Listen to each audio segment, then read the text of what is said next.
Hello and welcome to my channel. My name is Angel and I'm planning on doing true crime-like videos focusing on cases that involve substance abuse issues, mental illness, and domestic violence. I hope that you will join me so that I can give a voice to the voiceless so that they can now finally be heard. All information for my videos was found online in books and in documentaries. I mean no harm to anyone named or mentioned, and I only wish to bring awareness. All links will be provided in the description box below. If you like this video, please hit the like button. And again, if you are interested in this genre of videos, please subscribe and don't forget to hit the notification bell so you can be made aware of any future videos I make. Due to the content of my videos, a strong warning is advised. Today, we will be discussing the tragic life and death of Marcia Joanne Powell. I first learned of Marcia's passing in the fall of 2015 while I was doing research for a paper while I was studying for my degree in substance abuse counseling and criminal justice. I read the book Chasing the Scream, The First and Last Days of the War on Drugs by Johann Hari. And it was then that I decided that I wanted to make a video about Marcia, but I was unable to, unfortunately. So here I am now. Marcia was born on September 25th, 1960. Not much is known about her childhood other than she spent her first years in foster care and was adopted by a family in California around the age of 6 years old. Her adoptive parents would go on to divorce, and her adoptive mother would go on to kick Marcia out at the very young age of 13 years old. To stay warm, Marcia would sleep on the beach and she would bathe in fast food restaurant bathrooms. Like other girls in her position, she started selling herself to take care of herself and to take care of what would become a lifelong habit. She ended up hooking up with the Hells Angels and she became what is referred to as a house mouse. She took care of them, and they made sure that she had a roof over her head, food in her stomach, and somewhere to sleep at night. And also made sure that she had whatever drugs she needed. She ended up hooking up with a man named Conrad, and they had a beautiful baby girl who they named Eureka. They both instantly fell in love with this little baby girl, but unfortunately, Marcia was unable to stay sober, and Arizona Department of Child Protective Services removed her from their care. This devastated both Marcia and Conrad, but it was too much for him to bear, so he took his own life. After this, Marcia did what only thing she knew how to do, and she hit the road. She started selling herself again for basic human necessities. She ended up meeting up with a man named Richard, and they clicked. They got a little house in Missouri, and for one of the first times in Marcia's life, she felt loved and safe and secure. And she got sober. She discovered that she had a love for drawing, and she was pretty good at it. So she would spend her days tending to her garden, drawing, and cooking, and taking care of Richard. It seemed like she had everything, but something was missing. Or rather, someone was missing. Her baby girl, Eureka. She thought that if she returned to Arizona and she showed them that she had a safe, loving, and stable place to bring Eureka back to, and that she was sober, they would return her daughter back. However, things did not go as planned. When Marcia returned to Arizona, she was arrested on an outstanding warrant for 1.5 grams of marijuana. Since this was her first conviction, she was sentenced to 1 year of house arrest. Richard said that during this time, Marcia changed. There was a turning point. She became paranoid. She wasn't the same Marcia that he had fallen in love with. However, they did go on to have a little boy who they named Richie. And like her first daughter, she was in love with her baby, but she was unable to stay sober and she kept relapsing. She was terrified that CPS was going to remove yet another child from her care. So she did what she felt was best for everyone, and she left. This devastated everyone involved, but they all knew that it was what was for the best for Richie. Eventually, Richard went on to remarry about 10 years later. While out on the road for work, his stepson started their home on fire, killing everyone inside, including Richie. On June 25th, 2008, Marcia was arrested for what would be the final time for repetitive prostitution.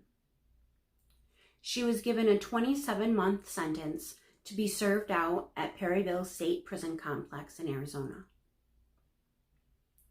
While she was there, she received over 20 disciplinary infractions, mostly for disobeying orders.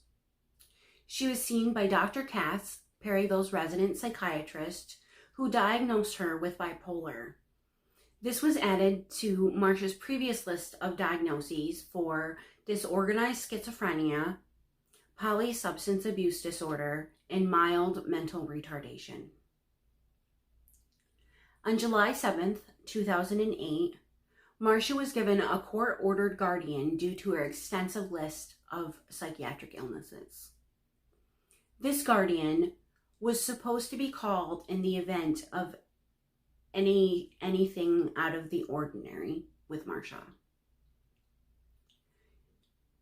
One of the final times that Marcia was placed in solitary confinement, she swallowed a razor blade. When asked why she swallowed a razor blade, she said, "I just wanted to talk to someone." Can you imagine being so desperate for human interaction that you would swallow a razor blade? Around 10 a.m. on the morning of May 19th, 2009, Marcia asked to speak with the doctor again. She told Dr. Cass that she was feeling suicidal. The doctor determined that Marcia was being manipulative to be removed from solitary. And around 11 a.m., Marcia was placed in an outdoor enclosure to await transfer to a psychiatric unit. The maximum time an inmate was supposed to be held in these outdoor enclosures, per prison regulations, is just 2 hours. These cages are in direct view of correction officers. Essentially, they are a concrete slab surrounded by chain link fence. There's no bench, no bathroom facilities, no water, and no shade. Temperatures that day at Perryville exceeded 107 degrees Fahrenheit. Guards repeatedly told Marcia not to lay on the hot concrete. When Marcia begged these same guards to bring her inside or for water, they mocked her. When one guard was asked if he had seen Marcia collapse, he stated, "It was the funniest thing. You should have seen it." Other guards stated that Marcia was screaming incoherently and that all she really cared about was coffee and cigarettes. 16 correctional officers. Let me repeat that. 16 human beings watched and did nothing as prisoner 109416 collapsed onto the hot, scorching concrete covered in her own excrement and urine. Other inmates could see that Marcia was in severe distress from multiple stories up, and they begged COs to help her as well for hours. They all refused. 4 hours later, when EMS was finally dispatched, they took Marcia's temperature and it maxed their thermometer out at 108 degrees.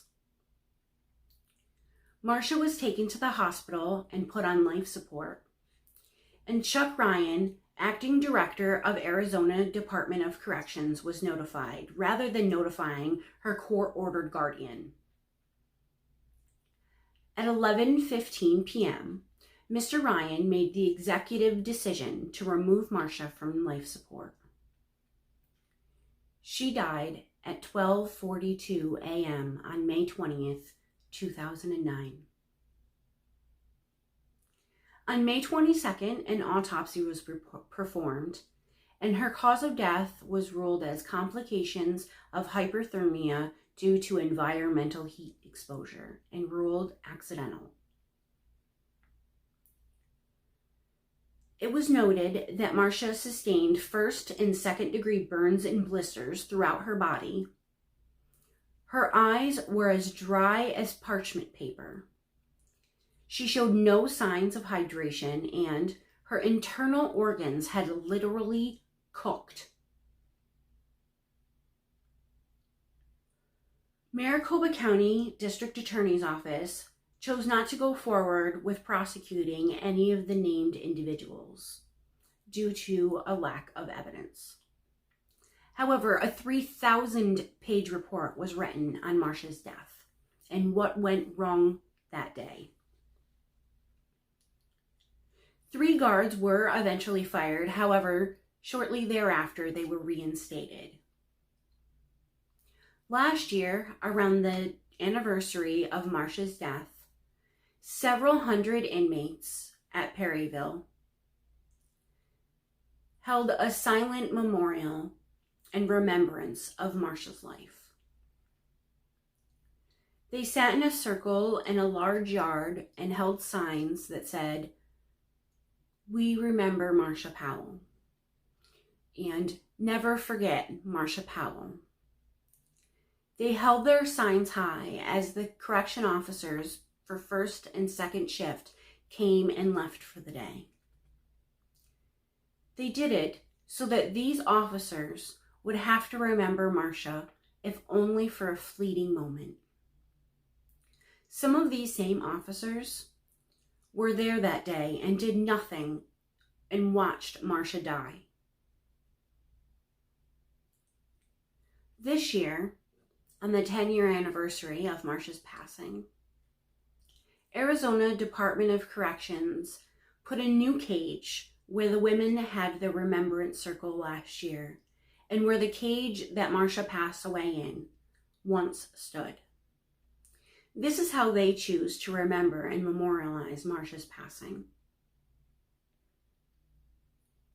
When asked, Richard said that he's grateful that Marcia never found out about Richie's passing a year before she died. He asked that a picture of Richie be placed at her grave because he wanted her to know that she's not a criminal and that she made angels.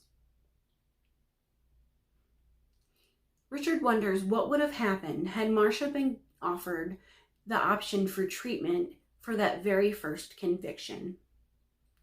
He believes that they would be home and happy, and Marcia would be the proud mom to Eureka and Richie, and she would be enjoying getting to watch them grow up. I wonder the same thing. But I wonder what would have happened had Marcia been with a family who understood mental illness and got her help from a very young age before she ever started self-medicating for her mental illnesses.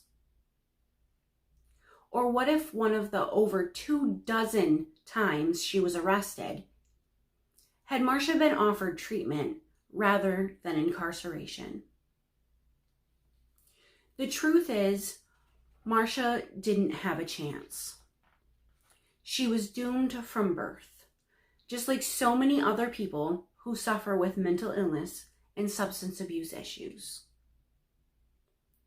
Especially when we have a gentleman who wrote in on an article about Marcia's passing and stated that he was a tax-paying businessman, and that Marcia was a wasted life, and that society wanted the plug pulled on her and those like her years ago. I choose to remember Marcia in a different way. One of Marcia's friends from Perryville said that Marcia was the kind of girl who had a smile for everyone. She would see Marcia looking out across the desert, and she would go up to her, and Marcia would tell her. As she pointed out to the desert, she would say, "Everything out there has a soul and is our brother." Despite all the times that Marcia was kicked and knocked down and forgotten about, she loved everyone unconditionally. Being an addict is seen as some sort of moral failing, rather than as an illness that it is.